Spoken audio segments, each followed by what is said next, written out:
Digamos que el momento es un momento muy singular, digamos, casi como si estuviéramos aquí en un recinto sagrado, en donde hay unos protocolos que hay que cumplir, en donde hay unas cosas que hay que mantener y recordar siempre. La que siempre recuerdo fundamentalmente es eso. Esto es el último escalón, es el último peldaño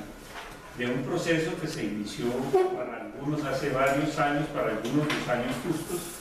y que corresponde a la terminación de un proceso que por lo general es un proceso no siempre muy feliz, sino a veces lleno de incertidumbres, de dudas. Hay otros que se demoran mucho tiempo en hacerlo también, pero que digamos es el resultado de eso, de la constancia, de la dedicación y del trabajo permanente que se tiene con el tutor o con el director. En esos momentos de incertidumbre pues ha sido la fuerza de voluntad, el amor que se tiene por el asunto para poder continuar. Hay algunos que desfallecen en el intento y se quedan,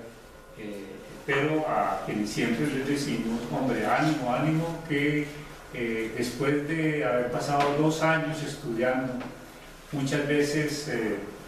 teniendo que dejar cosas de la familia, de los afectos y todo por estar dedicado a asistir y a estudiar en la maestría, pues es un pesar que ese esfuerzo se quede así. Este pues es la culminación de eso. En el caso de Mauricio pues no ha habido esa circunstancia, sino que ha sido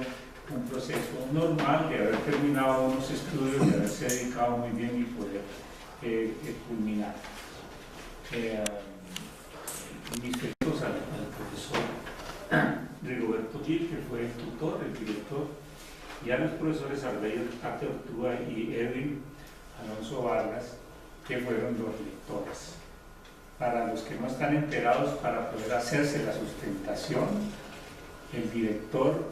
que ha asesorado el trabajo de investigación durante el tiempo que se toma, debe hacer al final un pronunciamiento por escrito, un concepto por escrito y sustentado de por qué el profesor considera que el trabajo está terminado,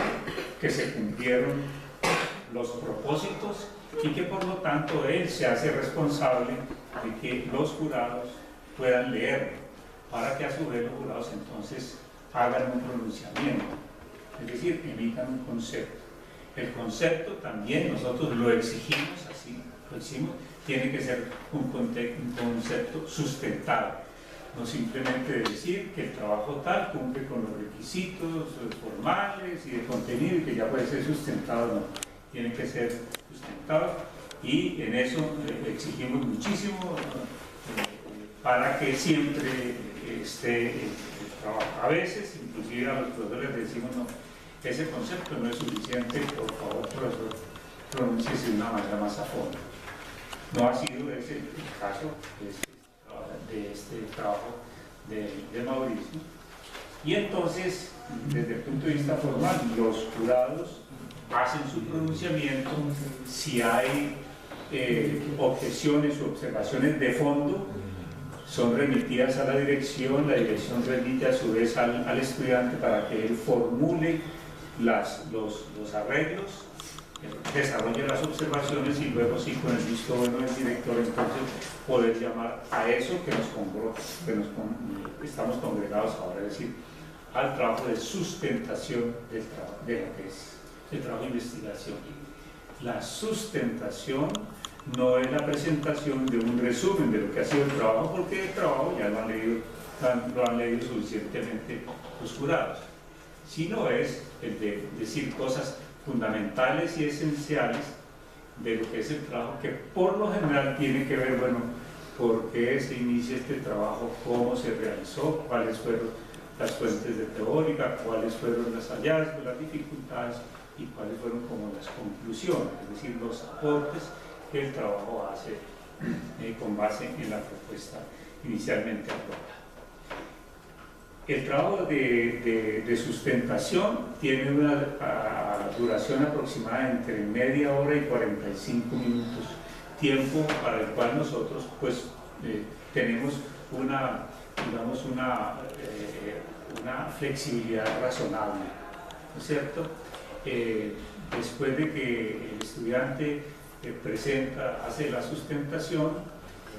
los jurados formulan las preguntas que consideren pertinentes y el estudiante debe resolverlas a satisfacción de los jurados. Un jurado puede pasarse 2 y 3 horas preguntándole si él quiere, o simplemente 5 minutos, pero son los jurados, no el director ni el director del trabajo, sí, sino los jurados que han leído, y entonces con base en la opinión que ellos tengan de decir sí como no, ya damos por terminada. Entonces se da por terminada la sesión. El director también tiene la posibilidad de intervenir para aclarar algunas cosas que él considere pertinente, y después de eso se solicita al público que haya venido a presenciar este acto académico que se retire, y nosotros nos reunimos, los jurados, el director, con el director del programa, para hacer una deliberación sobre cuál es la calificación que se le otorga al estudiante. El reglamento de posgrado de la Universidad Tecnológica de Pereira tiene establecidos 3 menciones de calificación: la mención de aprobado, la mención de sobresaliente para los casos que son efectivamente trabajos sobresalientes, y en casos muy excepcionales para la mención también de laureado. Entonces, luego se pide a las personas que ingresen y nosotros leemos el acta en la cual se le otorga la mención al estudiante, que entonces lo ubica ya como candidato a magíster. Para convertirse en magíster, el estudiante tiene que realizar unos asuntos de carácter, digamos, administrativo académicos complementarios, y luego sí el estudiante está en la posibilidad de graduarse. El estudiante se puede graduar o bien cuando es convocado por la universidad para los grados colectivos, o bien si quiere hacerlo desde el punto de vista individual, lo hace en una modalidad que nosotros llamamos grados por ventanilla, que implica el pago de unos costos para recibir entonces el grado que lo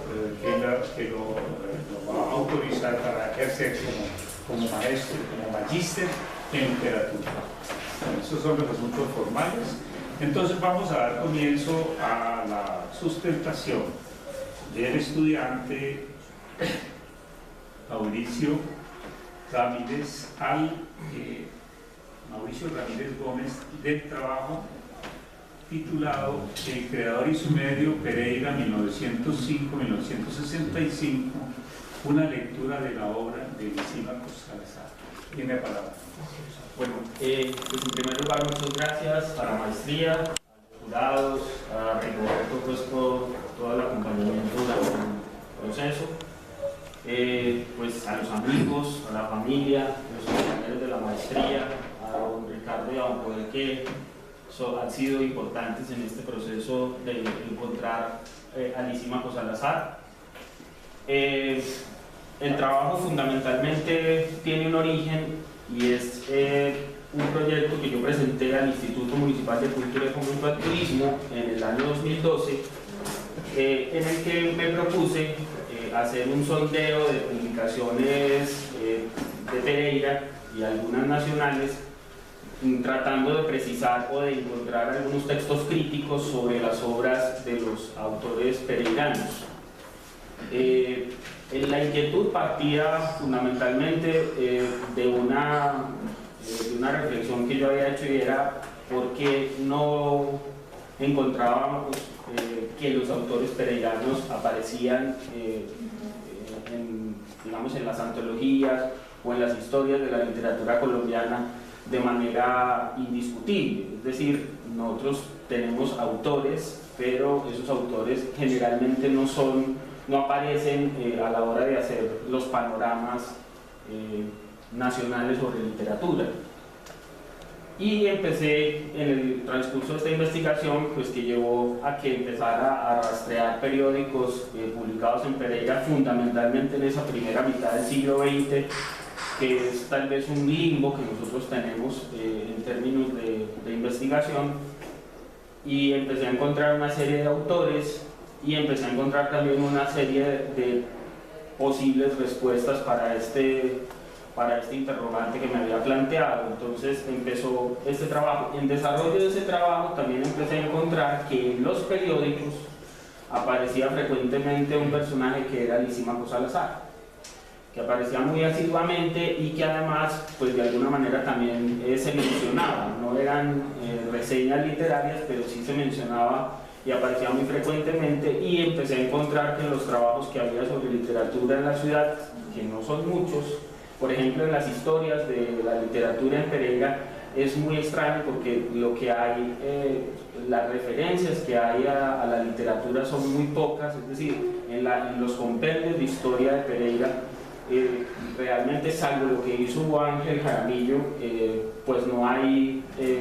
digamos, capítulos específicos sobre eso. Bueno, Jaime Jaramillo Uribe también hizo un trabajo importante,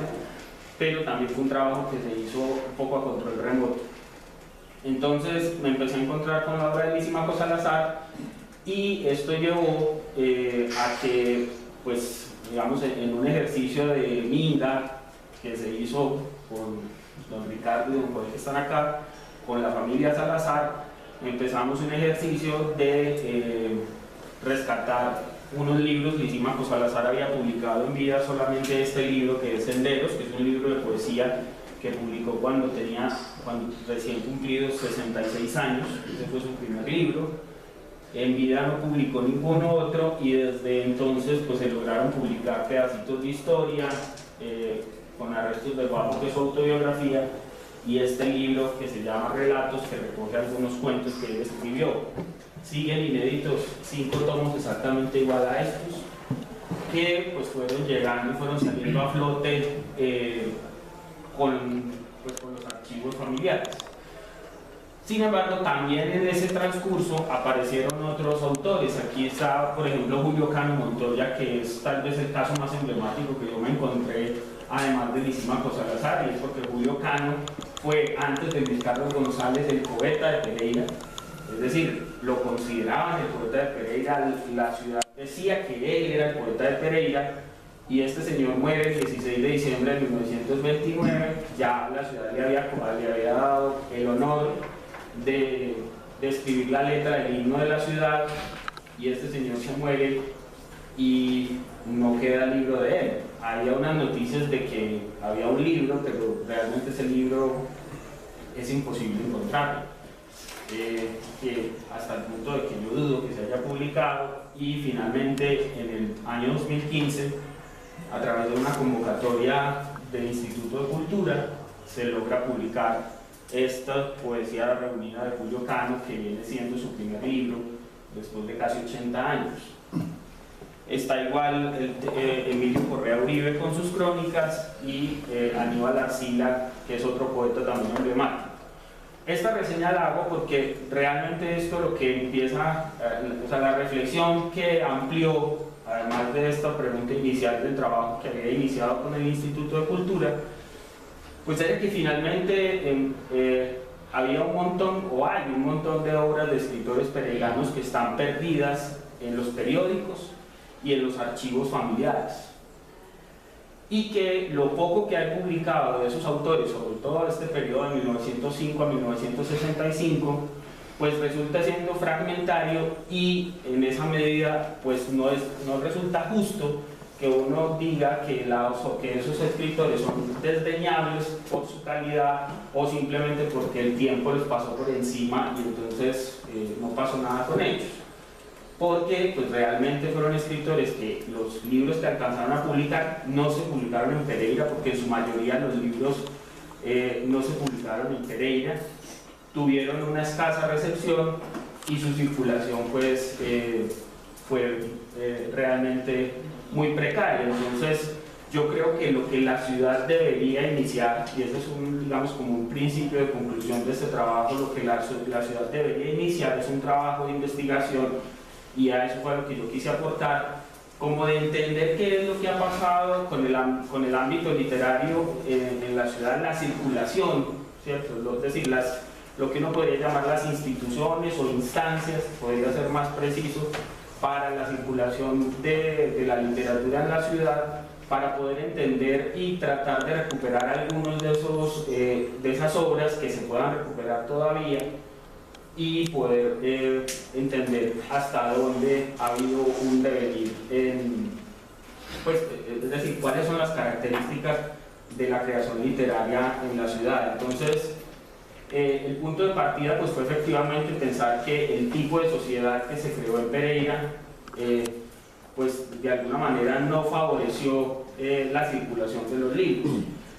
Pereira ha tenido una tradición, digamos, o unos esfuerzos culturales. Aquí se ha dicho, y eso ha sido un poco también como que nos hemos atrincherado en esa afirmación de que aquí las únicas letras que interesan son las letras de cánono.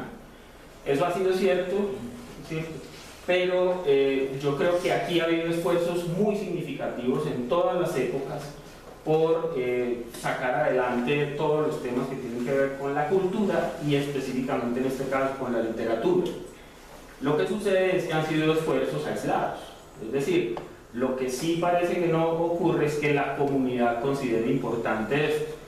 En el transcurso de esta tesis entendí que es también por una concepción y es que los pereiranos todavía creemos que todo lo que tenga que ver con el espíritu, digamos la cultura, que todo lo que tenga que ver con el espíritu puede esperar mientras logramos el desarrollo material propicio, ¿cierto? Entonces, a comienzos del siglo XX, lo que se decía era que una persona que se sentara a escribir, pues eso no estaba bien visto porque sencillamente se necesitaban esos brazos para empujar la ciudad hacia el progreso material. Entonces, siempre se creyó que la civilización era una consecuencia del progreso material. Y esa ha sido tal vez como una de las razones por las que la ciudad no favoreció en buena medida, de manera masiva, sobre todo la publicación de libros, que hay una cosa en la que yo hago énfasis en la tesis, y es que lo que no tenemos es una cultura de libros, es decir, a la ciudad llegaron libros, aquí hubo gente que escribió, aquí hubo gente que publicó, pero lo que no ha habido es una cultura del libro, pues sobre todo referida a autores locales. Entonces, yo hago pues como un recorrido, digamos una breve comparación entre Pereira y Manizales, que quisiera resumir como en un hecho fundamental, y es que pues la colonización antioqueña tiene una lógica que es básicamente de valorización de las tierras, es decir, lo que empezó a ocurrir en esta mancha que ustedes ven, que es la concesión Aranzazu, es que empezaron unos colonos antioqueños a moverse hacia el sur, y lo que hacían los dueños de esta concesión era permitirles que hicieran todas sus aberturas, como llamaban en esa época, que sembraran, que construyeran pueblos, y una vez ya tenían, digamos, colonias armadas, entonces aparecían a cobrarles derechos porque pues esa tierra era de la concesión, y eso empezó a generar que algunos se quedaran, y así se formaron pueblos como Salamina, Marmato, bueno, algunos de esos pueblos de la colonización,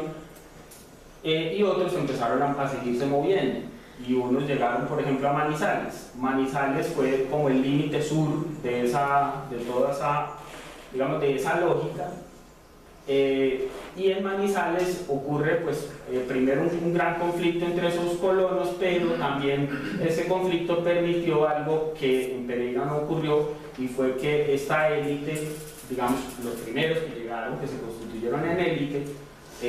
decidieron quiénes eran los que se iban a quedar con la tierra originalmente. Entonces ¿qué generó? Que hubiera una élite comercial, una élite económica que rápidamente generó pues como un desarrollo de la ciudad. Y hay otro aspecto que yo encontré que me pareció importante en ese desarrollo, y es que Manizales es fundación antioqueña, en tierra antioqueña, mientras Pereira es fundación antioqueña en tierra caucana. Eso significa que mientras Manizales tenía su desarrollo con el viento a favor, Pereira lo tenía en contra, porque pues esta colonización acá era vista más como una invasión. Eso significó que mientras Manizales en sus primeros 30 años logró un desarrollo acelerado, no solamente de sus aspectos económicos, sino de la educación, es decir, para el momento de la fundación de Pereira, Manizales ya tenía muchas escuelas, tenía colegios de secundaria, ya tenía incluso centros, pues ya tenía todo un esquema comercial importante. Pereira se demora casi hasta finales del siglo XIX para constituirse o para lograr el reconocimiento como municipio, y evidentemente pues eso hace que todas las fuerzas se concentren en el desarrollo de la ciudad, y eso hace que pues no haya un interés real como por la literatura. Entonces, en esa medida, esa élite manizaleña pues además no solamente desarrolla muy rápidamente el pueblo, sino que además pues se ocupa también de la literatura, porque tienen además tiempo. Es decir, son personas que son millonarias, tienen negocios, entonces logran educar muy bien a sus vástagos, y además logran que esos vástagos pues puedan dedicar su tiempo a la política y a la literatura, y eso hace también además que Manizales logre figurar con escritores como Silvio Villegas, como Aquilino Villegas, Bernardo Arias Trujillo y otros en ese panorama literario, mientras que en Pereira, salvo 2 o 3 casos en esos primeros 50 años del siglo XX, pues la élite pereirana no ha sido proclive a escribir. Entonces, pues hay unas noticias ahí como de lo que uno podría pensar que son como los comienzos de las primeras creaciones literarias o la aparición de la literatura, que son fundamentalmente pues la música y algunos espacios que se generaban de reunión en la ciudad. De esta nota que ustedes ven ahí de Carlos Echeverri Uribe, escrita, ese libro, que es tal vez el primer libro que se publica en Pereira, aunque no se publicó en Pereira, pero digamos que es tal vez nuestro primer libro, el libro que inaugura lo que podríamos llamar nuestra tradición literaria. Pues yo quisiera llamar la atención sobre esas últimas 3 líneas, y es que dice que estas tertulias se convertían casi siempre en bailes, en sesiones de espiritismo y magnetismo, pues en el poblado había algunos aficionados a esta clase de estudios. Y uno encuentra de verdad que que en las 2 primeras décadas del siglo XX hay una circulación de este tipo de literatura, y hay una gran cantidad de personas aficionadas a estos temas, e incluso en algunos casos esto se revuelve, como ocurre en la obra de Lisímaco Salazar, con lecturas del Manifiesto Comunista y de pues, todos los libros digamos que hacen parte del ABC de la formación revolucionaria. Entonces ese es un primer asomo. La música sin duda tiene un valor fundamental, y bueno, digamos que los 2 géneros que dominan ese panorama en esos primeros 50 años pues son la poesía y la crónica. Realmente la novela, salvo lo que hizo Alfonso Mejía Robledo, la novela no pareciera haber sido un género predilecto de los escritores pereiranos, y el cuento yo creo que realmente fue sustituido más por la crónica, porque uno sí, yo pienso que por ejemplo a futuro sí se podría hacer una investigación partiendo de la hipótesis de que realmente la génesis de la narrativa en Pereira está en la crónica, y que porque uno encuentra muchísimos escritores que se decidieron por ese género, y no por el cuento y por la novela, que realmente son unos géneros que pues, son de relativamente nueva aparición en la ciudad. Entonces esos son por ejemplo 2 aspectos importantes: la poesía pues derivada de la música, y la crónica pues también derivada de toda esta preocupación y todas las historias de los arrieros que llegaban a la ciudad. En este proceso pues obviamente hay hay un hecho fundamental que son todas las guerras civiles del siglo XIX, porque un montón de personas que terminaron perseguidas o que encontraron en ese trasegar de la guerra por esta zona, que este era un buen territorio, decidieron venirse para acá y ayudar al desarrollo cultural e intelectual de la ciudad. Ahí tenemos a Carlos Echeverri Uribe, del que hablábamos hace un momento, Ramón Correa Mejía, Valentín de Asa, al Santiago Londoño y Benjamín Tejada Córdoba, que es el papá del cronista Luis Tejada. Es decir, todas estas personas de alguna manera contribuyeron al desarrollo de la ciudad. Lo que sí queda claro, como lo dice Jaime Jaramillo Uribe, es que en la ciudad no había grandes conflictos ideológicos, y realmente en Pereira no se ha caracterizado nunca por tener grandes conflictos culturales, y eso es algo que llama la atención. Digamos que nos hemos sentido muy orgullosos de cierta paz en la que hemos vivido, pero también valdría la pena hacer una lectura en otro sentido y pensar que eso puede tener también una explicación en que la decisión que se tomó por parte de la sociedad pereirana en esos acuerdos que tuvieron que empezar a construir, sobre todo a comienzos del siglo XX, pues estaba que lo fundamental era el desarrollo de la ciudad, y pues cualquiera que se opusiera a eso, pues lo que iban haciendo era silenciándolo o haciendo que se fuera, como en el caso de Ignacio Torres Giraldo, que fue pues un hombre que inició toda su carrera intelectual ideológica en Pereira, pero nunca más regresó a la ciudad. En la educación, a comienzos del siglo XX, hay algo importante, y es que la ciudad se preocupó desde un comienzo, desde finales del siglo XIX y comienzos del XX, se preocupó Pereira fue una ciudad que se preocupó mucho por la educación, pero se preocupó especialmente también por la educación de la mujer, y en la educación de la mujer era donde era importante la literatura. No en la educación, bueno, a los hombres les enseñaban la literatura, pero realmente la educación fundamental para los hombres era que aprendieran las 4 operaciones básicas y aprendieran a leer y escribir, que era lo único. Pero no estaba muy bien visto, como lo decía al comienzo, que los hombres se ocuparan, salvo para los flirteos pues, con las mujeres, no estaba bien visto que se ocuparan de la literatura, mientras que para las mujeres sí era bien visto, sobre todo que leyeran, ¿cierto? Porque se entendía pues, que eso mejoraba su educación y pues eso redundaba en la calidad de la sociedad que se tenía, porque es claro, como ustedes lo ven ahí, que el objetivo fundamental que se consideraba de la educación de la mujer era enseñarla a ser madre. Entonces, en la medida en que las mujeres estuvieran bien educadas, pues iban a ser mejores madres, y en la medida en que fueran mejores madres, sus hijos iban a ser mejores ciudadanos, y esto generaba pues como una redundancia en términos de la sociedad. Aquí también es importante señalar que lo que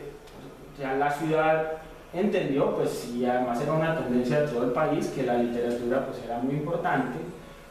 como parte del atributo y de la diferenciación entre el hombre rural y el hombre urbano, ¿cierto? Pero esa diferenciación también tenía que darse, digamos, para tratar de lograr que los... Estaba manejando 3 ideas en tiempo. En este ejercicio de la educación, los pereiranos terminaron pensando que la literatura solamente era aceptable, el ejercicio de la literatura y el hecho de que alguien se dedicara a la literatura solamente era aceptable en la medida en que lo que escribiera y lo que hiciera pues apoyara todo este trabajo de construcción de una ciudad, ¿cierto? Porque, es bien claro recalcarlo, Pereira desde comienzos del siglo XX, y eso lo constata uno de los periódicos,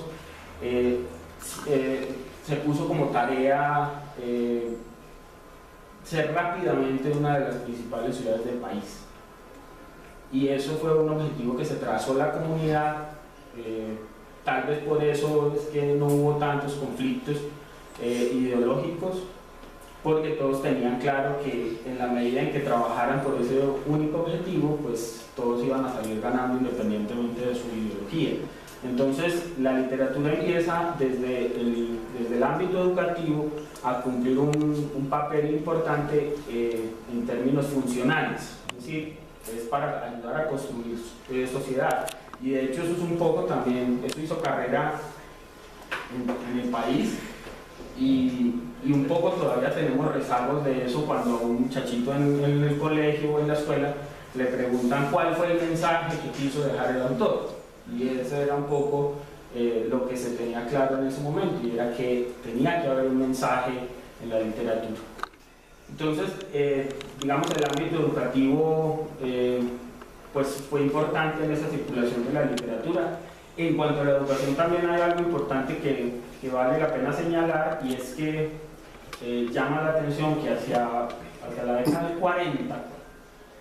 empiezan a aparecer en Pereira los colegios religiosos, y en los años 50 aparece la diócesis, se crea la diócesis de Pereira, y eso pues ya digamos en términos históricos pues generaría también pues es un interrogante y podría ser tema de otra investigación hasta donde todo eso hizo parte de una estrategia para contener la masonería y pues muchos aspectos que tenían que ver con el liberalismo en esta zona, en un momento en el que se empezaron a reconocer esos dos puntos de vista. En este tema de las veladas y las tertulias, pues que están separadas es porque las veladas realmente eran los espacios oficiales. Es decir, se hacían veladas en el Parque de la Libertad, que ustedes ven esa caseta arriba, y era donde se hacían las retretas de la banda, o se hacían conferencias por parte de los prohombres de la ciudad, y esas veladas tenían dos características. Una era que normalmente se hacían para recoger fondos para causas sociales. Por ejemplo, en algún momento hay una cita en la tesis donde se invita a una velada cultural para recoger fondos para la verja del Parque de la Libertad, ¿cierto? Entonces esa era pues como una función. Entonces los escritores y toda la gente participaba en esas veladas porque era pues una causa social, y lo otro era que esas veladas eran importantes porque a esas sí podían ir las señoras bien y las niñas decentes, ¿cierto? El otro espacio son las tertulias, que es lo que se hacía ya a nivel de bares, de café, de cantinas, donde también se daban intercambios literarios, pero llama la atención es que muchos de esos intercambios literarios que se daban eran, digamos, de una gratuidad increíble. Hay relatos como los que hace Lisímaco Salazar de un personaje que era un maravilloso sonetista, que escribía los sonetos ahí en medio de los tragos, los leía, y una vez los leía y se ganaba el aplauso, los prendía y entonces los quemaba, entonces no quedaba nada de eso. Digamos, tal vez el único vestigio que uno puede rastrear que quedó de eso, que uno podría llamarlo, que fueron las tertulias literarias, o sea, lo de bares y cantinas, pues fueron los bambucos de Luis Carlos González. Porque hay un relato, y de hecho Lisímaco Salazar también tiene que ver ahí, es que había un grupo de personas, Luis Carlos González, Enrique Figueroa, Lisímaco Salazar y otros, que en algún momento empezaron ahí en una discusión de que no sos capaz de ponerle letra de ponerle música a este poema, y el otro a decirle que sí era capaz, y de ahí salieron Vecinita y salieron Lisímaco Salazar. De hecho tiene un grupo que se llama El Jardín de mi Recuerdo, y seguramente así salieron muchas otras piezas musicales que eran como desafíos y torneos que se hacían en estos espacios. Llama la atención que a pesar de que había un intercambio literario en esos espacios, como este Café Blanco y Rojo que ustedes ven abajo, que quedaba en la 18 con octava, que fue un espacio importante de esos primeros 30 años del siglo XX. Pues Pereira no pareciera que los escritores hubieran estado interesados en armar movimientos, en generar como identidades alrededor de hechos estéticos, a pesar de que uno sí comprueba que se leían, es decir, se leían en los periódicos o intercambiaban en esos espacios o en otros espacios ya más privados, pero no hay vestigio como de que hubiera intentos, como ocurrió en otras ciudades, de generar algún movimiento de tipo estético o literario. Otro espacio de reunión importante fueron las imprentas. Pues Emiliano Botero tiene la importancia de haber sido el que trajo la primera imprenta a la ciudad, pero yo quisiera pues señalar la importancia también de Ignacio Puerta, no solamente porque la imprenta Nariño fue digamos un núcleo alrededor del cual giró mucha de la vida intelectual de Pereira, digamos en la década del 10 sobre todo, cuando se crea el periódico Bien Social, el Glóbulo Rojo, varios de esos periódicos, sino porque en esta imprenta ocurrieron varias cosas. Una, que ahí se imprimían periódicos de otras ciudades de la región, de otros pueblos. Además eran los espacios donde se reunían con los escritores. Lisímaco Salazar de hecho conoce a Ignacio Puerta y a Benjamín Tejada en la imprenta Nariño, en el local de la imprenta Nariño, porque lo llevó su tío a llevar todo el material para el montaje de un periódico que tenía que se llamaba El Poema. Y además en la imprenta Nariño se vendían libros. Ese es también como otro espacio. Y digamos que el principal mecanismo por el que los escritores podían enterarse de lo que estaba ocurriendo en otros pueblos y de las tendencias de moda, de las tendencias literarias de moda, pues eran también las imprentas, porque a las imprentas llegaban periódicos en kanji. Entonces quien quería leer lo que se estaba publicando y lo que estaba pasando en otras ciudades, pues eran las imprentas donde podía hacer. Entonces ese es como una cosa importante. De las imprentas vale la pena señalar, pues digamos como en la línea de la investigación, es que fueron imprentas que se dedicaron fundamentalmente a la publicación de periódicos, no a la publicación de libros. Como eran imprentas de tipos, pues la impresión de libros requería prácticamente que una persona tuviera el capital económico para poder alquilar la imprenta por lo menos un mes o más, mientras se lograba armar el libro, digamos, hablando de un libro de más o menos 150 o 200 páginas. Porque no eran imprentas que tuvieran ni muchas máquinas, ni muchos, pues, ni tuvieran muchos trabajadores a su disposición. Entonces,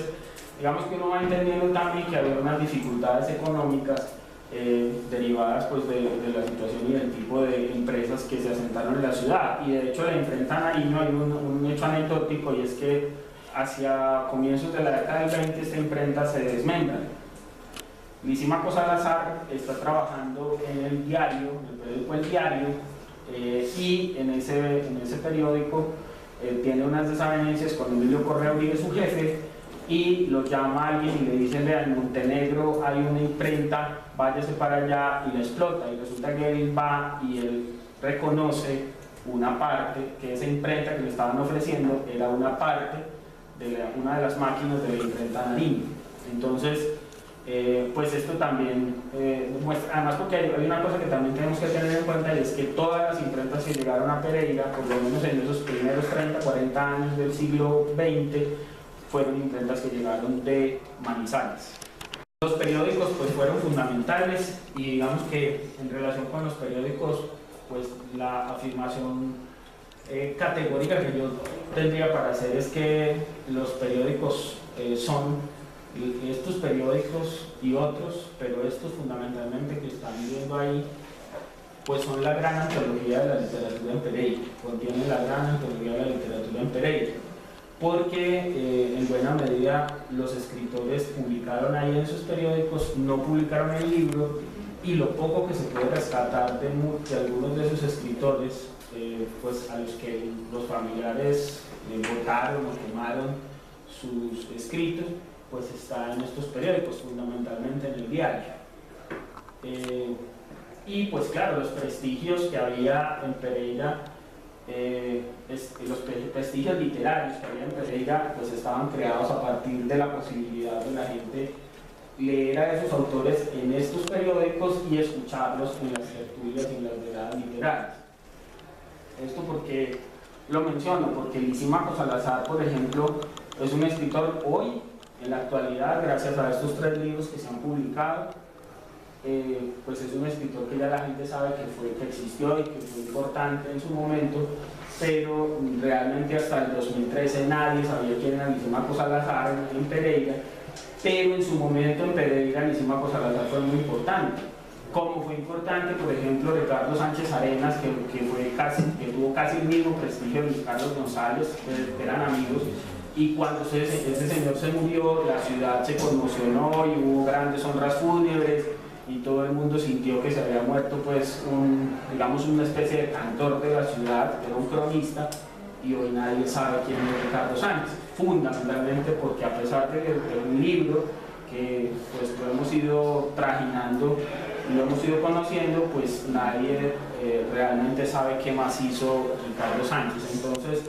los periódicos son fundamentales. Lamentablemente, por ejemplo, muchos de estos periódicos no están en la ciudad, no se conservan copias en la ciudad, todas están en Bogotá, y pues es uno de los principales inconvenientes que hay ahora para pues,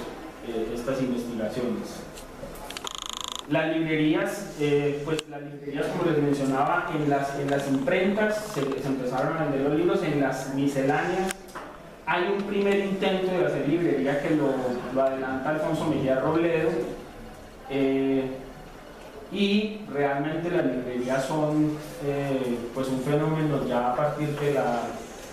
que explota, pues digamos, a partir de la cuarta década del siglo XX. Ya empiezan a aparecer librerías. Claro, había dinero en Pereira y había buenos lectores. Pereira, pues por lo que uno ve, incluso por lo que uno podría deducir de los libros que hay en la librería de Usado, ha tenido buenos lectores, unos lectores pues que obviamente han estado condicionados por la información que reciben. Entonces nuestra tradición ha sido muy de los escritores españoles, de los escritores franceses y pues los escritores latinoamericanos de esa primera mitad del siglo XX. Eso era como lo que se leía acá, aunque aquí llegaron a circular, por ejemplo, a finales de la década del 50, autores como T.S. Eliot, circulaban los existencialistas, circulaban muchos de esos autores, que lo que sí llama la atención es que parecieran no haber tenido no parecieran haber irradiado a través de esos lectores nada en la ciudad, o por lo menos no parecieran haber roto, para apreciarlo un poquito a Tejada, como la paz de la aldea. Entonces eso llama la atención. Y en cuanto a bibliotecas, pues llama la atención que la primera biblioteca pública que tuvo Pereira era privada, y era una biblioteca del señor Clotario Sánchez, que trae a Pereira y que realmente era el único lugar donde los pereiranos podían ir a buscar los libros que se les referenciaban. En este aspecto, o en este punto, vale la pena señalar algo también valioso, y es que esto demuestra digamos, la precariedad sobre todo de las bibliotecas,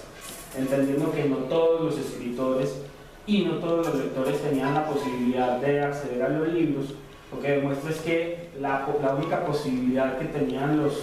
estas personas de poder leer era accediendo a las bibliotecas privadas de las personas que tenían bibliotecas, y pues demuestra también que teníamos escritores, como es el caso de Lisímaco Salazar, que pues tenía unos referentes literarios que no eran los más amplios, ¿cierto? Es decir, era un hombre con una inquietud y una capacidad de aprendizaje maravillosa, pero que no tuvo nunca los medios para crear él mismo una biblioteca y dependía de lo poco que le prestaban. Aquí quisiera, por ejemplo, citar, alguna vez conversaba yo con el último de sus hijos, con el menor, y él me decía que en el Chocó, cuando ellos se fueron para el Chocó, el Lisímaco tenía la costumbre de leerles. Entonces, pues eso era como una costumbre que él había entendido que tenía que hacer. Él pues era como un hábito importante dentro de la familia, y alguna vez vino a Pereira y el único libro que encontró era un libro de yoga. Y entonces ese era el libro, pues a unos chicos que tenían 10, 15 años, los sentaba allá en el Chocó por la noche a leer yoga, que era como lo que tenía. Entonces era también darse pues como a trabajar como con lo que se puede trabajar. Ese digamos que es como el panorama inicial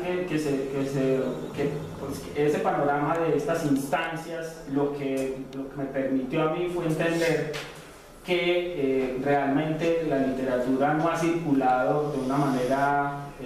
muy normal en relación con otras esferas, como por ejemplo lo que ocurría en Bogotá,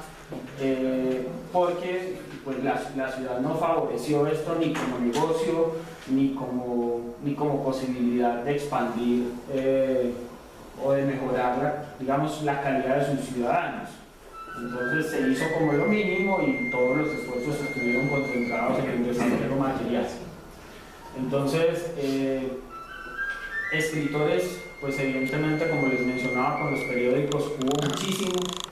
Hay cantidades de nombres, algunos nombres propios, otros son seudónimos, que no sabemos hoy quiénes son, pero valdría la pena pues iniciar con una pesquisa. De esos nombres de los primeros 60 años del siglo XX, pues aquí hay como un pequeño conjunto. Hay como una, digamos, una diferenciación que uno podría hacer, y es que hay un grupo que es, por ejemplo, el de Eduardo Martínez, Julio Cano, Carlos Echeverri Uribe, Aníbal Arcila, que son escritores que están en los primeros 20 años del siglo, 20-30 años del siglo XX, y pues obviamente a esos escritores les toca la precariedad de una ciudad que apenas está empezando a comunicarse con el resto del mundo. Pero en el caso, por ejemplo, de Julio Cano y Eduardo Martínez Villegas, son, digamos, los dos personajes que dominan la escena literaria de la ciudad. De hecho, Eduardo Martínez Villegas no deja libro tampoco, no hay libro publicado de Eduardo Martínez, y lo que se encuentra en los periódicos es relativamente poco, pero hay un hecho interesante, y es que ese señor fue de los primeros que se aventuró a hacer textos de tipo crítico. Entonces hay algunos textos donde él hace valoraciones, por ejemplo, de la obra de Julio Cano y de algunos otros escritores de la época, entonces eso llama la atención. Aníbal Arcila viene siendo en rigor el primer poeta pereirano, pues digamos entendiendo que pues, fue digamos, el primero de que se tenga noticia que nació en Pereira propiamente, pero realmente se hizo su fama y su carrera y su trayectoria en Manizales. Murió, es digamos nuestro poeta maldito, en la medida en que pues, murió muy joven, se suicidó en Manizales, dejó 2 libros que se perdieron y pues digamos con mucho trabajo se logró rescatar hace 2 años este libro, que viene siendo su primer y único libro 100 años después de su muerte, ¿cierto? Que logra rescatarse de eso. Entonces, pues este es como el panorama. Hay otra generación que es la de Luis Carlos González, Ricardo Sánchez, Alfonso Mejía Robledo. Pues hay una generación a la que pertenece Lisímaco Salazar, y estos escritores pues van teniendo mayores perspectivas, pero realmente digamos, uno va notando que hay una constante, y es que no hay muchos medios para enterarse y para hacer circular la literatura. Y ahí entramos concretamente pues, en el caso de Lisímaco Salazar, pues un hombre que tuvo realmente una vida muy azarosa. Digamos que como a manera de resumen uno podría decir que, o hacer notar que entre 1906, cuando tenía 7 años, y 1970, cuando tenía 71, no paró más de 10 años en ningún lugar. Y en esas condiciones, más pues, su educación que fue hasta segundo primaria, digamos, un montón de circunstancias pues hacen que,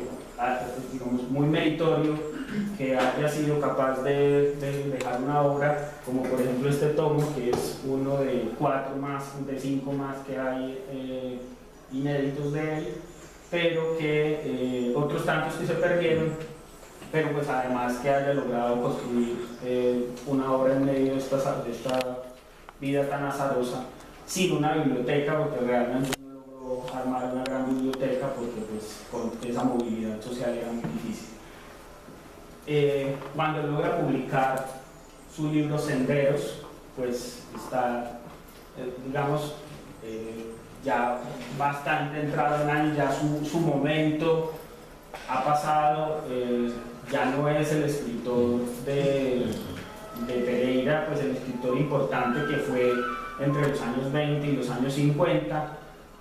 ya está por encima suyo Luis Carlos González, y ya hay otras tendencias que él mismo dice ahí ya no entiende,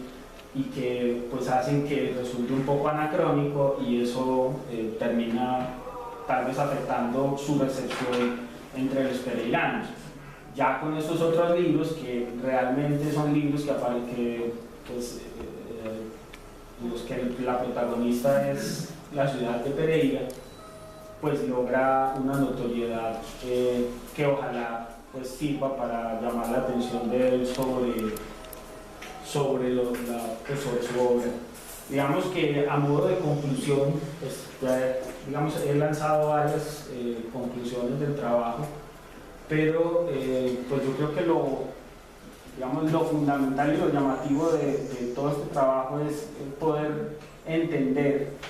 que realmente lo que no ha habido en la ciudad de Pereira ha sido una cultura del libro. Es decir, hemos tenido lectores, hemos tenido libros que circulan porque el aeropuerto, el ferrocarril, las vías y toda esta preocupación por el desarrollo de obras pues generó que a la ciudad llegaran muchos libros, pero esos libros parecieran no haber irradiado en términos estéticos las realizaciones literarias en la ciudad. Y pues yo creo que también esto es un llamado de atención para otros investigadores, en el sentido de que no es posible juzgar una época o un periodo literario como este única y exclusivamente por lo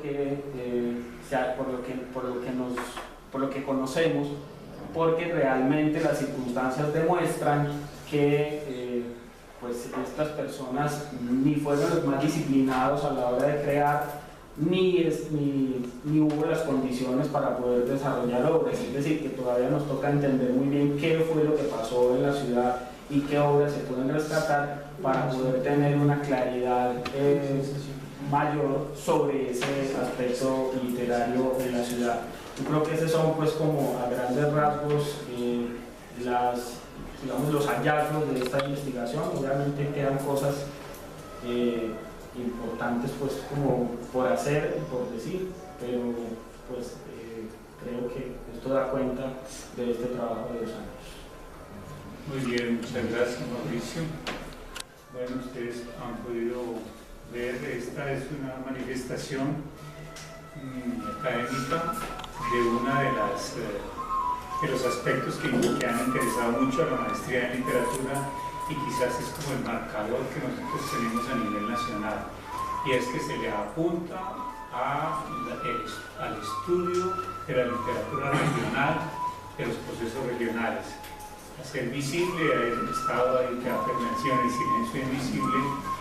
y aquí nos ha mostrado aspectos muy interesantes sobre lo que es su trabajo académico. Tienen la palabra entonces los profesores para que formulen las preguntas que consideren pertinentes. Bueno, entonces, pues a ver, yo creo que todos aquí presentes se han dado cuenta del conocimiento, ¿cierto?, que tienes de la materia, ¿cierto?, porque es, al leer uno el trabajo, pues queda uno anonadado con toda esa cantidad de información, de detalles, con esa pesquisa minuciosa que tú hiciste, ¿cierto?, para recuperar toda la historia que política, social, cultural, ¿cierto?, las mentalidades de la ciudad de Pereira, ¿cierto? De entrada, pues, quiero extenderte mis felicitaciones y dejar sentado que creo que es un trabajo que es muy importante, ¿cierto?, para la historia, obviamente, de Pereira, para el conocimiento de lo que pasó con estas ciudades de su fundación. Casi empiezas en forma en la página 89 a hablar del Lisímaco, prácticamente esa hubiera podido ser tu tesis, ¿cierto?, a partir del 89, pero en esas primeras páginas es impresionante la cantidad de información, la forma como reconstruyes la historia política, económica, social, cultural de Pereira a nivel de la educación, para obviamente, de una forma maravillosa, entender también lo que fue la obra de Lisímaco. Y una cantidad de detalles que yo no sé de dónde los sacaste, ¿cierto? Por ejemplo, hasta la marca de la máquina de Lisímaco cuando vivió en Dos Quebradas, que incluso tuvo que demostrar como Luis ahí que no le había robado, ¿cierto? Algo que no había enfrentado. Yo no entendí que eso podía pasar. O otro pasaje donde me sentí aludido cuando hablas de los escritores, los lectores de gorra, que es lo que yo iba cuando vine y me leí el periódico gratis en un café, que eso pasaba aquí como era censurado. Entonces una cantidad de detalles que yo creo que desde la historia, por ejemplo, de mentalidades son pasajes muy importantes, ¿cierto? Muy importantes. También hay unos pasajes que uno, pues, dolorosos. Por ejemplo, hablas de cómo Lisímaco le dejó gran parte de su obra a su suegro, ¿cierto? Y la destruyó. Ya pues, tú hablas de algunos de los libros rescatados, ¿cierto?, de lo que se ha publicado. Mi inquietud inicial es esa, tú que has hecho esa pesquisa tan minuciosa, esa lectura, si podemos tener esperanzas que surjan, que aparezcan nuevas obras de Lisímaco entonces, ¿cierto? Porque bueno, es decir, también se pregunta uno cómo pudo escribir alguien, ¿cierto?, que tuvo esa vida tan azarosa, con esa cantidad de oficios para poder sobrevivir, para comer, porque hasta arriendo, ¿cierto? Un momento en que se va de arriendo, creo que dijiste, para sacar madera. Entonces, creo que gran parte, algunas de las inquietudes de qué pasó, ¿cierto?, con la literatura en Pereira la responde también, ¿cierto?, a lo largo de tu exposición. Pero hay una serie de aspectos, ¿cierto?, que tú lo señalas, la falta de comunicación de estos escritores a nivel nacional, hablas de un complejo de inferioridad también de estos escritores, y lo otro que no sé qué pesa más,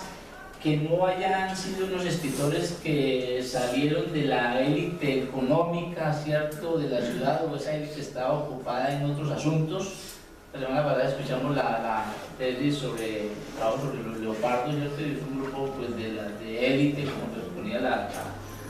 profesora, ¿cierto?, de una clase social, un grupo social, pues, que podía haber tenido la formación, la preparación, todos ellos abogados de la Nacional. No es el caso,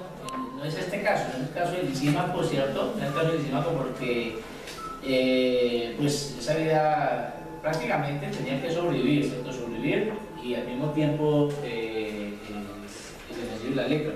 ¿Qué pudo haber pesado más, cierto? Es decir, ¿sería eso lo que pesó? Que no haya habido aquí en Pereira también a los inicios una élite de donde surgiera la novela, cierto, la escritura en sus inicios, como pasaba obviamente en otras partes del país. Eso también me lleva obviamente a una pregunta, es decir, tú lo has expuesto, es una obra valiosa también por la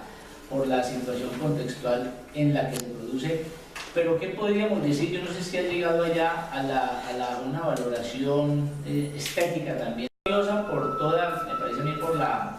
situación contextual, ¿cierto?, en la que es producida, ¿cierto?, para esta ciudad. Eso ya obviamente la hace valiosa y digna de que se rescate. Pero a nivel de la dimensión estética de esa obra para ti, de los libros que he publicado, de los poemas que hablas de algunos de ellos, ¿tú qué, obviamente, qué sería lo que, digámoslo así, no rescatar, sino qué valorarías más? Teniendo en cuenta, tú hablas, también de eso me lleva a otra pregunta, la idea de originalidad. ¿Cómo asumes tú la idea de originalidad? Tú hablas que no fueron, ¿cierto?, original, no fue original, ¿cierto?, no es un poeta original, como decimos que no es original, pues la literatura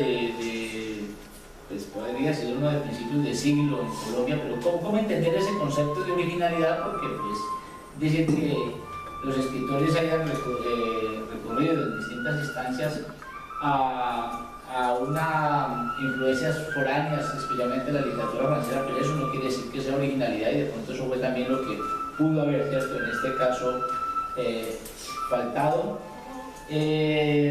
Bueno, inicialmente podríamos con esas inquietudes, miraremos si hay otras que te puedan plantear. Bueno, en relación con las obras de Lisímaco,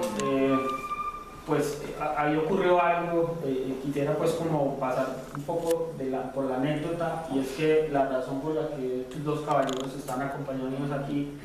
es porque ellos dos son amigos del hijo menor de Lisímaco Salazar, y fueron ellos los que, digamos, trajeron la noticia, pues nos trajeron la noticia a José Fernando Marín y a mí,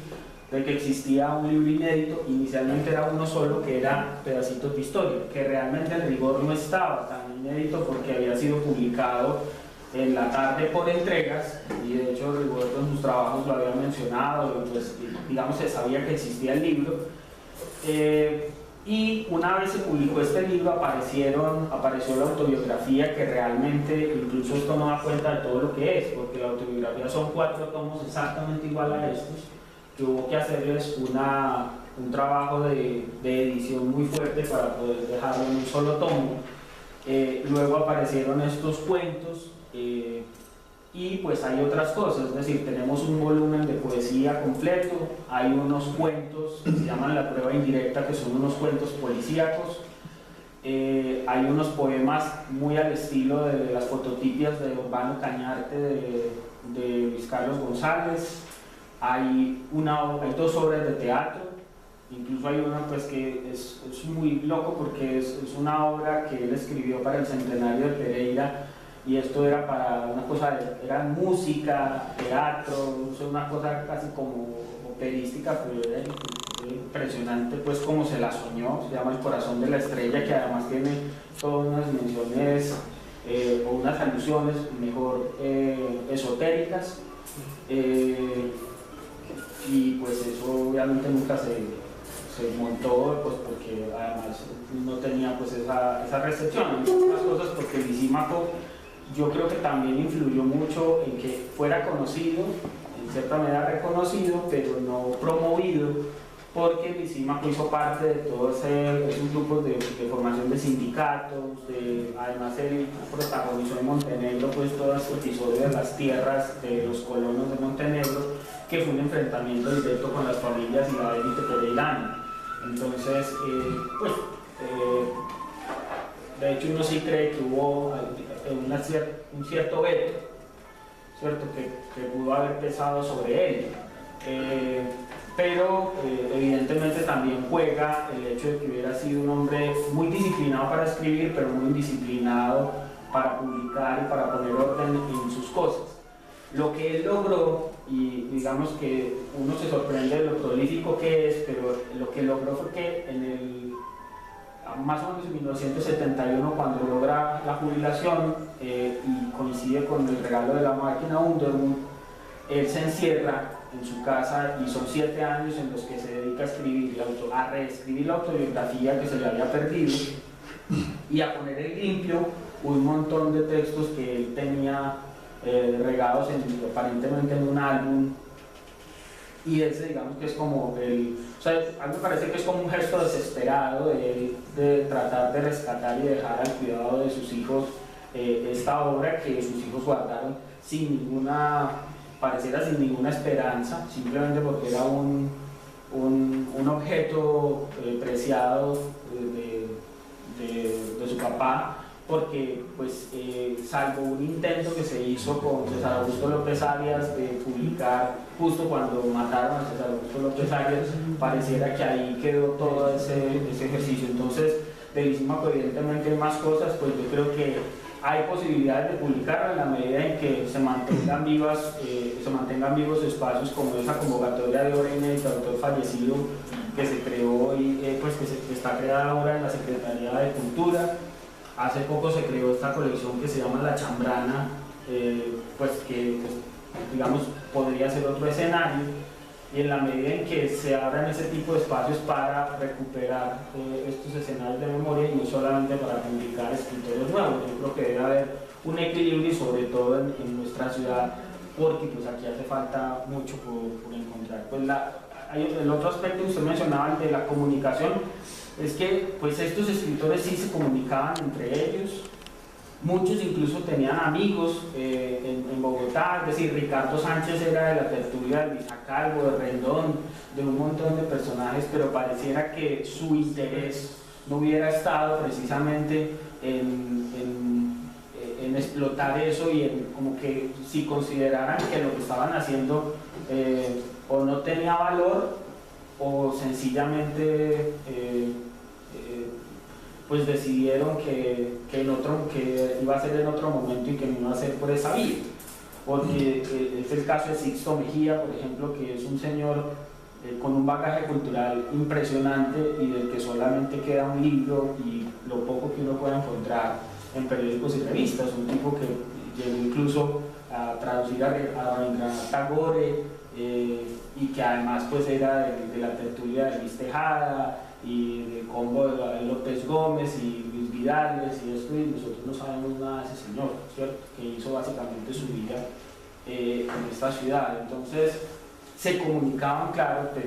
pero pareciera que fueron desdeñosos, y yo creo que ahí entra lo del complejo que eso olvidé mencionarlo durante la exposición, y es que yo lo que planteo ahí es que en cierta medida hay un complejo entre los escritores pereiranos en el sentido de que somos absolutamente incapaces de creer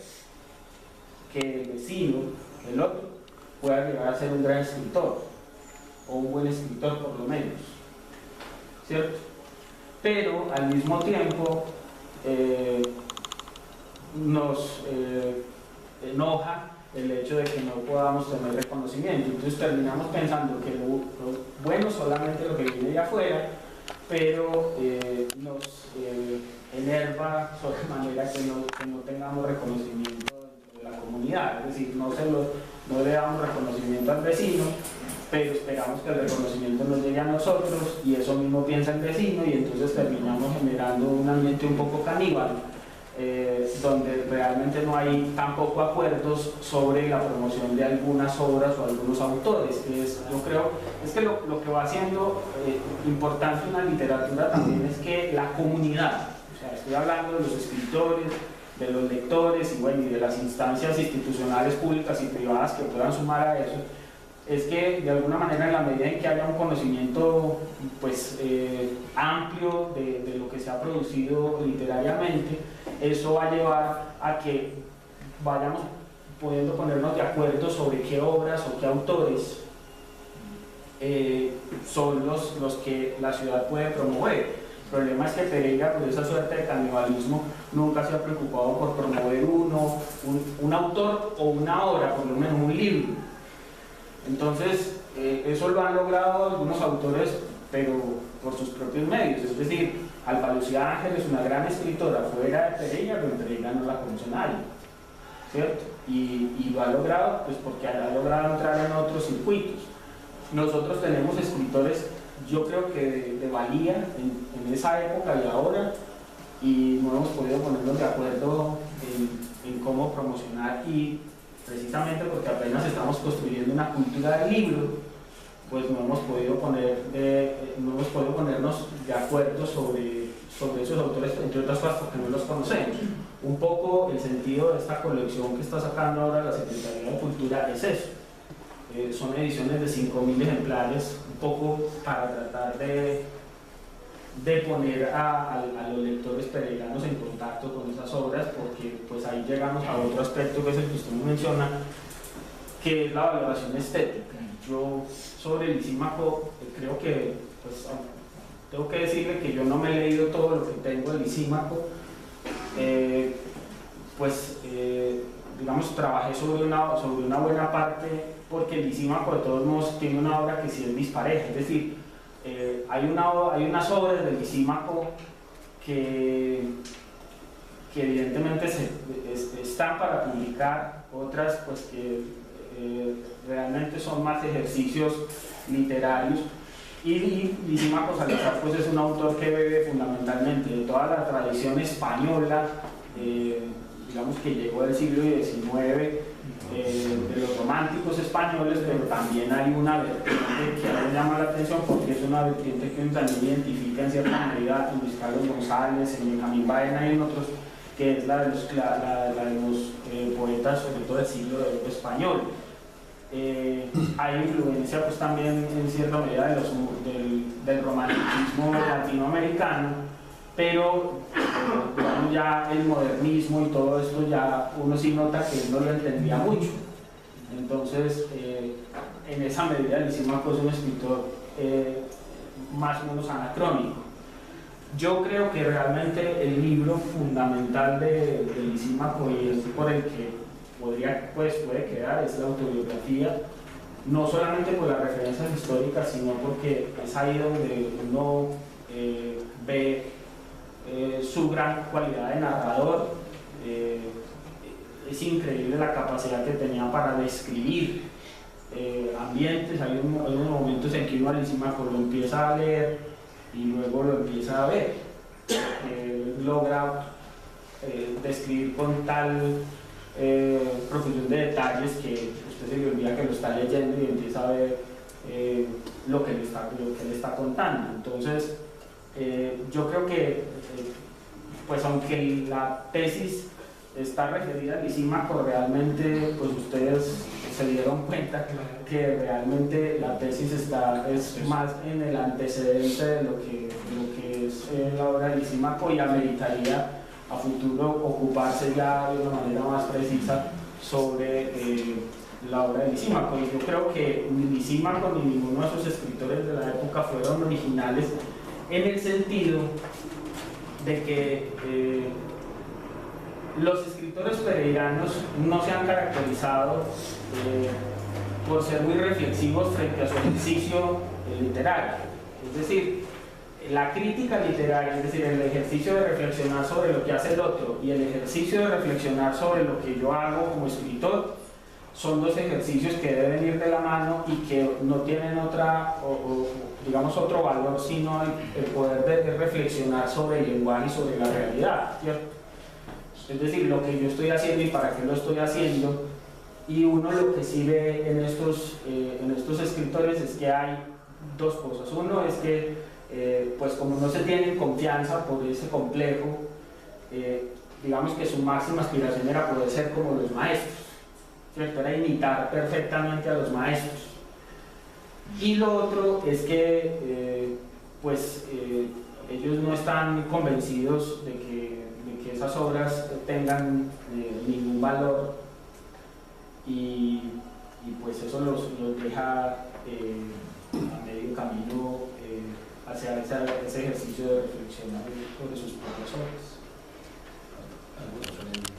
Primero agradecer el texto. Sí, es un texto claro, es un texto rico de leer, es un texto que se disfruta. O sea, que yo como lector entro a disfrutar porque me está diciendo cosas nuevas, ¿sí? Cosas que por la misma naturaleza del objeto de estudio son desconocidas. Entonces, uno ante lo desconocido pues entra con un poco de escepticismo generalmente, pero el estilo con el que se escribe convence, ¿sí? Y le ayuda a uno como lector a ir penetrando. Lo otro es que lo podemos escuchar aquí usted hablar 2 horas, hermano, y no termina de decir todo lo que tiene que decir, porque es que está tan llena de cosas la tesis, o sea, tan llena de hilos finos, que de cada hilo se puede tirar y hay miles de cosas para investigar, ¿cierto? Casi que es un terreno blanco de investigación y por eso todo lo que se tiene que decir en este momento es importante. Por eso las primeras 80 páginas de las que habla el profesor Arbey son tan importantes, ¿cierto? Porque nos están ubicando en cuál es el contexto material y espiritual en el que el escritor está haciendo una obra, ¿sí? ¿Qué tipo de lector fue ese escritor? ¿Cómo leyó? ¿Cuáles fueron sus condiciones vitales para crear? Estas son preguntas que nos hacemos porque son preguntas de base para poder entrar a comprender un escritor con una obra. Bueno, yo tengo tres cuestiones fundamentales que quiero señalar. La primera es el tema de la arqueología literaria, que es una forma de investigar que a veces se desdeña, pero que es fundamental en nosotros y más para hablar de nuestra literatura regional o de la literatura local, donde hay tantas cosas que se desconocen y que están escondidas o en las bibliotecas o en las casas, o como nos ocurrió a nosotros en Calarcá con el caso de Carmelina Soto, debajo de la cama todos los archivos de la señora y vaya pues rescátalos. Entonces, primero el asunto de la arqueología literaria, donde uno tiene que resolver muchos problemas. El primer problema es dónde están los textos, ¿sí? Y cómo acceder a ellos. Y lo otro, y es cuando ya se accede a los textos, es qué se hace con ellos, qué se hace con lo que se encuentra. Entonces, a mí me gustaría de pronto que nos hablara un poco, porque más que una pregunta es algo que usted ya hizo, pero que el tiempo no le da para decirlo, es que nos cuente cómo fue ese proceso de arqueología literaria. Ya sabemos que hay aquí fuentes de los documentos, pero cómo llega usted y cómo hace para trabajar con esos documentos, ¿sí? Y hacer una construcción de ese archivo, porque de todas maneras lo que se encuentra a veces no está tan ordenado, sino que hay que construirlo desde la fuente misma que es el archivo. Es lo primero. Lo segundo son los vasos comunicantes que se comienzan a establecer en la obra a partir digamos del periplo vital del escritor, pero también de su obra. Y hablo específicamente de un caso que me interesó mucho, y es el de la novela Llamarada, que usted nos menciona aquí en la tesis. Ese va para Montenegro y resulta que da con un señor que tiene una intención de escribir algo que se convierte en un hito en nuestra literatura, que es una novela revolucionaria. De eso no existe nada aquí en el departamento, ni en el departamento del Quindío, ni en Risaralda, y le da a este señor por escribir una novela revolucionaria a cuatro manos, pues, invita a Lisímaco Salazar, Lisímaco participa en ese proceso, y entonces a mí me interesa mucho ver también eso, cómo el escritor entra en ese circuito intelectual y genera unas redes, ¿sí? Y eso daría pie también a algo que mencionó el profesor Arbey en cierta manera, y es cómo hacer como una hermenéutica o una especie como de crítica de segundo nivel en la obra misma del escritor. Y tercero, bueno, estiro un poquito la primera pregunta, y es, ya tenemos el resultado de la arqueología, que son los textos, pero ¿qué hacer con ellos ahora? O sea, ahora que ya usted nos muestra un panorama, usted nos muestra un conjunto de obras, usted nos muestra que existen unos archivos, entonces, ¿qué hacer ahora? ¿Qué paso sigue? Y yo me atrevo a decir, pues, como algo, a ver usted qué piensa. Yo creo que es necesaria la edición crítica. La edición crítica, sí, es decir, ver el texto, tener el texto, pero tener el texto estudiado, y que los críticos literarios se interesen por eso. Y entonces esa investigación que usted está haciendo está abriendo un camino, está abriendo una trocha para comenzar a hacer otras cosas. No sé qué piensa Mauricio de lo que dice usted. Bueno, muchas gracias. Pues vea, digamos, la filigrana un poco de todo este hallazgo de Lisímaco Salazar, que realmente es extensivo, por eso yo traje estos otros libros, porque es extensivo como a estos otros autores, es esa investigación que yo inicié, digamos, partiendo de cero, porque realmente lo que yo conocía sobre la literatura en Pereira pues era el libro de Rigoberto de Pereira, Visión Caleidoscópica, y algunas conversaciones que había escuchado y que había sostenido con personajes como Jaime Ochoa y Eduardo López Jaramillo, pero pues realmente ahí no había un panorama tan amplio en estas conversaciones específicamente. Entonces, cuando aparece Pedacitos de Historia, pues digamos todo el trabajo se concentró en rescatar ese libro, incluso a modo de incidencia. El proceso original, la idea original ni siquiera era publicar el libro, sino lograr que la familia lo donara al Banco de la República para que quedara buen recaudo y poder en algún momento publicarlo. Lo que sucedió fue que ahí hubo otra coyuntura y se logró digitar el libro, ¿cierto? Y ya con el libro digitado, pues ya hubo un momento en el que nos sentamos varias personas y bueno, vamos a hacer una colecta, y pudo salir ese primer libro. La dificultad mayor en este caso del Lisímaco es que las obras han salido, digamos, de manera fragmentaria. Acá, hay una anécdota que tenemos, y es que en mayo del 2013, cuando recién se había dado el hallazgo, hicimos un homenaje al Lisímaco Salazar en la librería Roma, y estuvo una de las hijas, la mayor de las hijas de Lisímaco, estuvo allá, y ella se puso de pie en medio de este acto y dijo: yo tengo las obras de mi papá y yo las obras de mi papá no las suelto, porque si la ciudad no le hizo reconocimiento en vida, pues mucho menos en muerte. Entonces, esos son los problemas de la arqueología. claro, entonces aparece Pedacitos de Historia, y entonces la señora empezó a bajar la guardia, ¿cierto? Y luego entonces apareció por arte de magia, cuando estaba Pedacitos de Historia en la imprenta, apareció la autobiografía, que eso casi queda como que no, cambiamos, que ese no es el libro es este. Pero salió este, y aquí pues hubo otro esfuerzo que fue digitarlo y volvió a hacer todo este otro ejercicio, y empezaron a aparecer. Entonces, cuando ya Pedacitos de Historia empezó todo el proceso de edición y ya casi que estaba en imprenta también, empezaron a aparecer otros. Y tengo para decirle que hace 2 meses apareció otro. Entonces, porque es un asunto de que cada vez que uno va, ellos aparecen con noticias. Hay un documento que... Porque, a ver, en la tesis hay una situación difícil, y es que hablar de Lisímaco, sobre todo de la vida de Lisímaco con la autobiografía, pues resulta un poco redundante, porque pues uno lo único que podría decir es pues a los jurados y a cualquier lector es: léase la autobiografía de Lisímaco, y pues con eso nos ahorramos la parte biográfica. Pero hubo un momento en el que, dentro de todas esas generosidades que empezaron a ocurrir, apareció la correspondencia de la familia,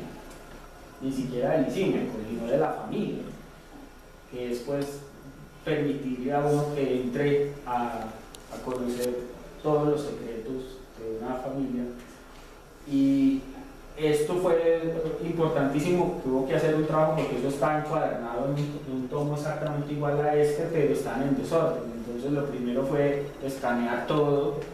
y luego empezar a organizar por fechas para tratar de ir entendiendo también qué fue lo que pasó. Una de las cosas, por ejemplo, interesantes de esa correspondencia, que puede ser material evidentemente para una edición crítica y para, pues casi que uno podría sacar ahí una novela de la vida de Lisímaco como complemento a todo esto, porque además hay una cosa, perdón, la discreción, y es que uno sí entiende en la autobiografía que hay una construcción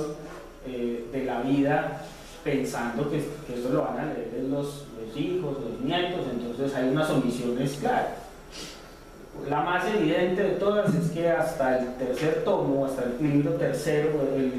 los 2 primeros libros, Lisímaco habla de todas sus aventuras amorosas, ¿cierto? Y que va a los prostíbulos y todas sus aventuras amorosas. El tercer tomo empieza el día que se casa y las mujeres desaparecen.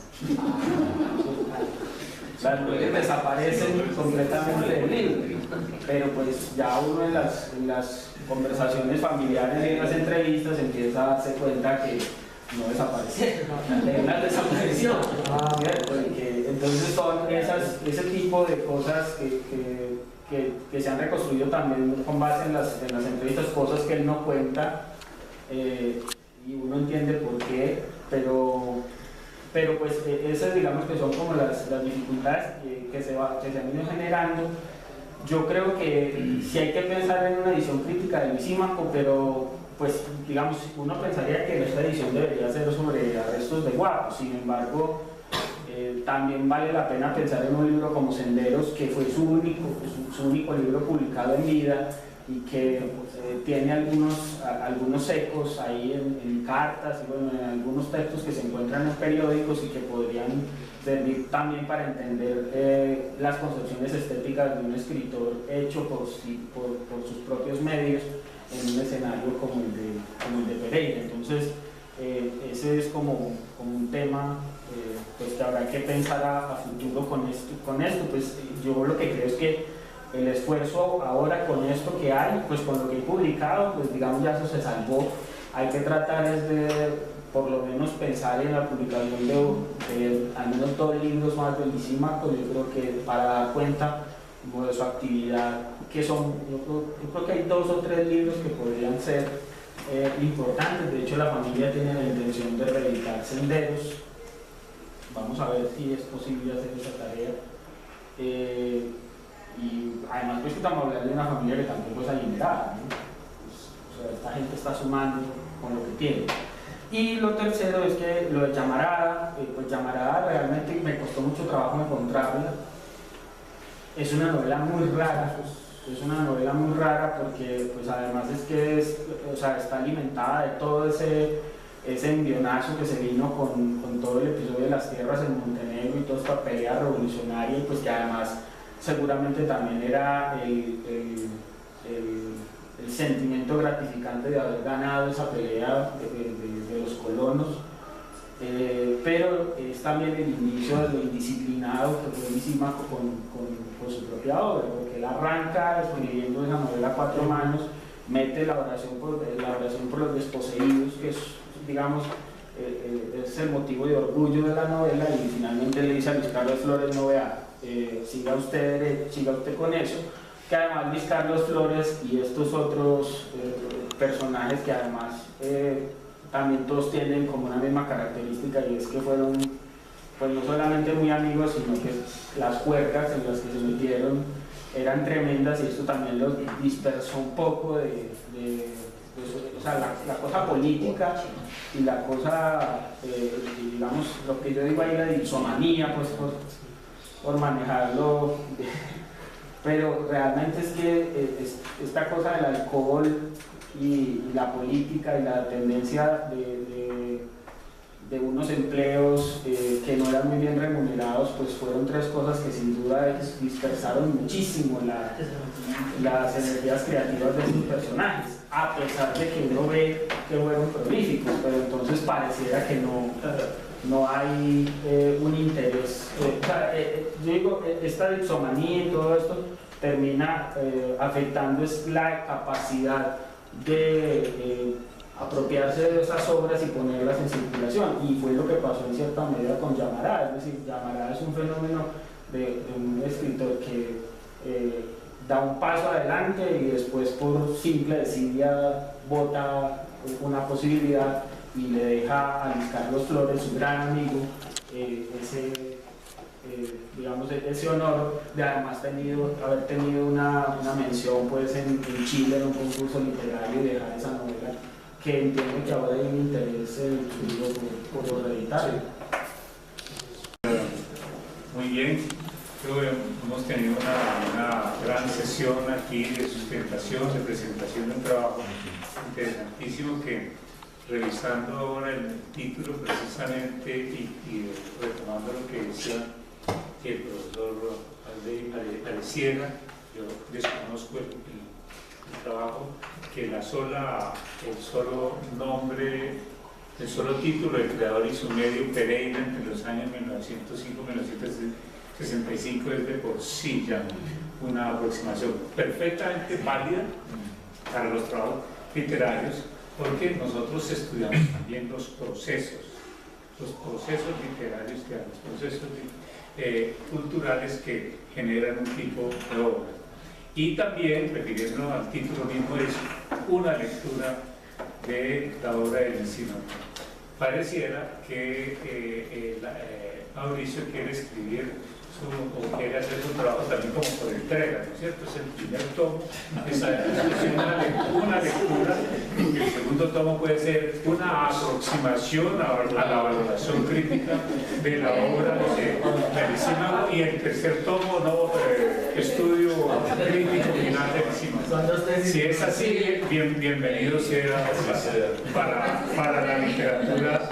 de Pereira. Muy bien, entonces les solicito, como los profesores, un profesor Rigoberto también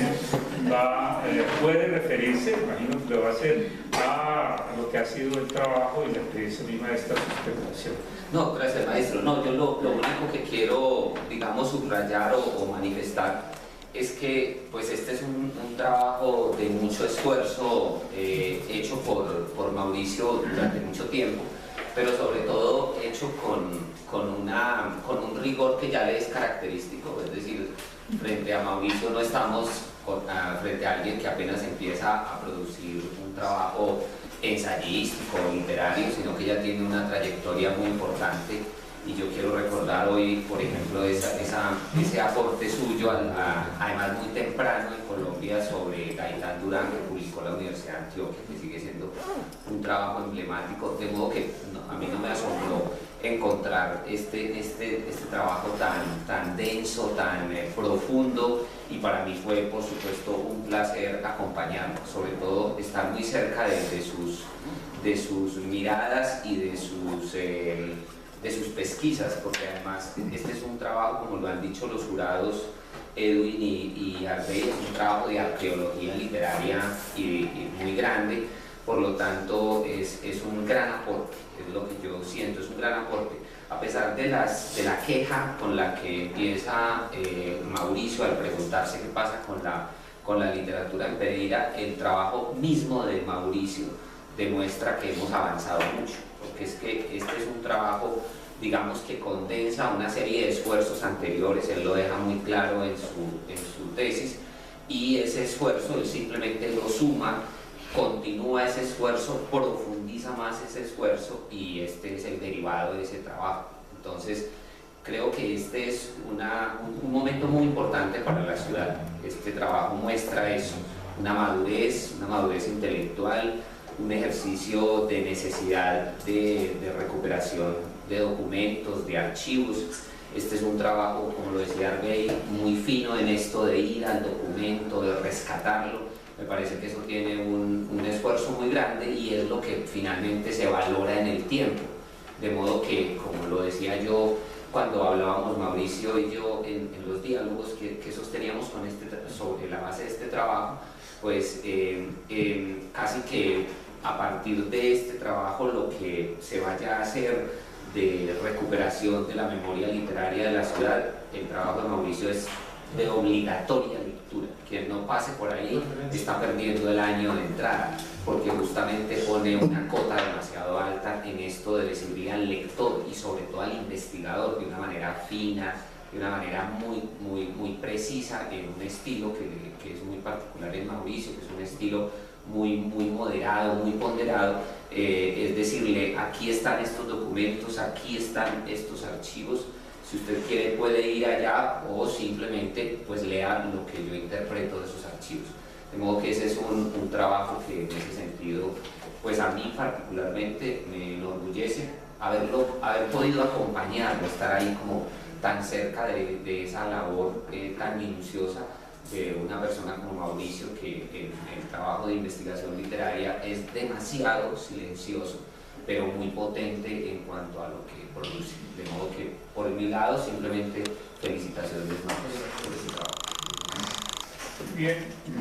Entonces solicito el favor de retirar el salón y ya mismo lo llamamos.